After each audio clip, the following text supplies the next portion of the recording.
Hi guys, welcome back to the channel. It's Paul, Mike 0, Whiskey November uniform, or 26 Charlie Tango 730 if you catch me on 11 metres and PMR446. Now, you're looking at a great big empty void in my car at the moment because I've been having some issues.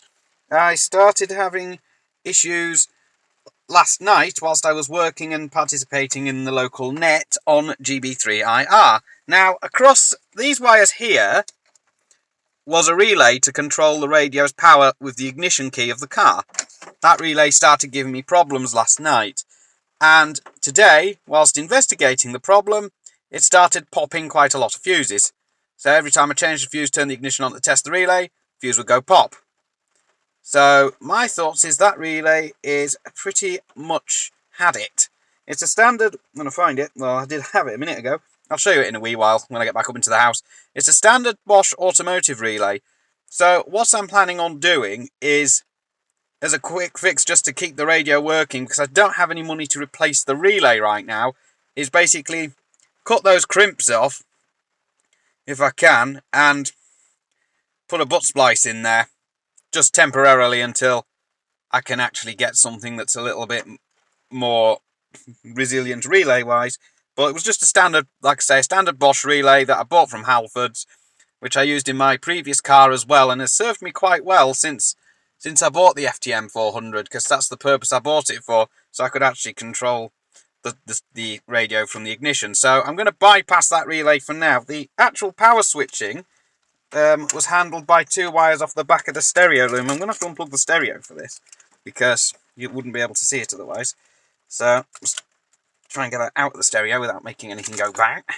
So I've already had fuses go bang. So across these are the two connections that powered the relay, and across there, it's very, now I think I might see what was causing part of the issue anyway, and I hadn't noticed this on the original install when I checked everything, so that one of the wires there is sticking out by a fair margin, so I'm not exactly happy with that, so I might actually remove this adapter loom as well, temporarily, because what this is doing is it's basically going in line with the stereo, so that the original car's wiring was untouched.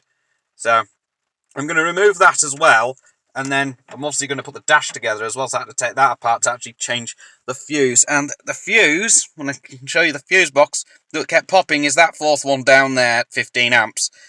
Luckily I had a nice selection of spare fuses, and guess where I got them from? Halfords! Where else? You can get a lot of stuff from Halfords, they get too much of my money. So I'm going to have to try and avoid shopping there. So I'm going to put a butt splice in there if I've got one. I'll have to go up to the house and see if I've got one, and I will report back as soon as I can. Okay, so after a significant amount of time later, the temporary relay bypass, I'll get my words out, is actually done. It's with that horrid butt splice. I do not like using them at all. I'd much rather do cable connections properly. I'm thinking maybe Anderson power poles or something for in there, so can quick disconnect at that end rather than using those. So I'll have to wait till I've got a bit more money. It might be better for me to use another relay and re-terminate it to how it was. However, I've got to be careful what I do there, because I've got to find out what actually caused that relay to go faulty in the first place, which I don't know what's caused that to happen. So in the meantime, that's just how it is, and I will be keeping an eye on that to make sure that when the radio is operating at full transmit power, it's not pulling too much current. So next thing I need to do is reassemble the dashboard. That's going to be fun. So I'll catch you when I've done that. Okay, so that's now everything back together and working. I have checked it. I didn't get a response out of GB3IR, so I think at the time of filming that isn't working. So I will obviously look at that later. So APRS is transmitting fine. I can transmit fine on simplex. I can transmit fine on repeaters, because I had to try it with HG, not IR, because IR was not responding for some reason. It's nothing I can do about that. That might be a problem with the repeater. So that's now all back together. The clock's set on the stereo. The stereo is working. I have actually checked that. So all it leaves for me to do now is, well, the first thing I'll do is I'm going to take the keys out of the ignition, because I don't need them in anymore. So if I take them out, because there's no longer a relay there, as you'll probably have noticed there, the the FTM-400 stays switched on, which is not ideal and not quite what I want. So what I'm going to do is I'm going to switch it off, because I don't want the battery draining. I'm not sure it'll drain the battery being left on all the time, but I'd rather that wasn't left on so that didn't happen. So I'm now going to take everything back up to the house, basically all the tools that I've got down here, and that dodgy relay, and I will report back once I get up there. Okay, so the final part of the video, there's the suspect relay. I'm in the middle of a power cut at the moment, as it turns out, thanks to the incompetence of Northern Power Grid. Less said about that, the better. Which is probably why GB3IR wasn't doing anything. It's also taken out MB7UCG, because I don't have backup power on that. So, at the moment, both those services are off air because of a power outage in the local area, which is very annoying. And if this power cut's expected to go on for too long, I'll have to contact Ofcom pretty much straight away, but I'm not going to get anything from them because it is a bank holiday Monday. So 4 fuses this relay blew, and I'm going to just grab my multimeter quickly and test it across the coil and find out what's actually happened there.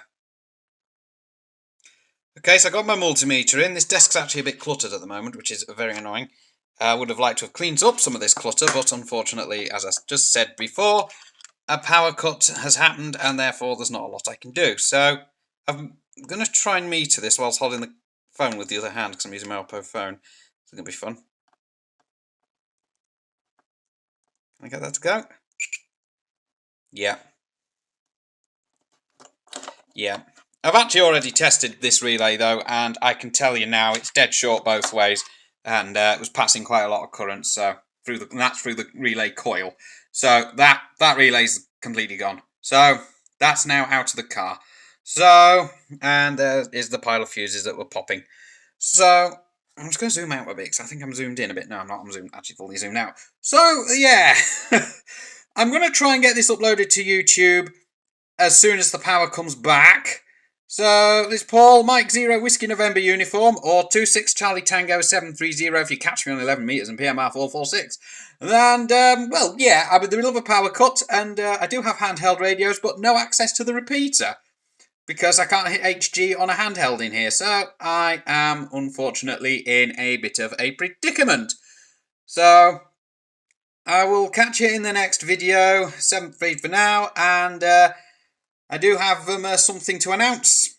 But I won't be announcing it in this one, because this is just a nice little short video. I'll be announcing it in the next main video. So 7th feed for now, guys.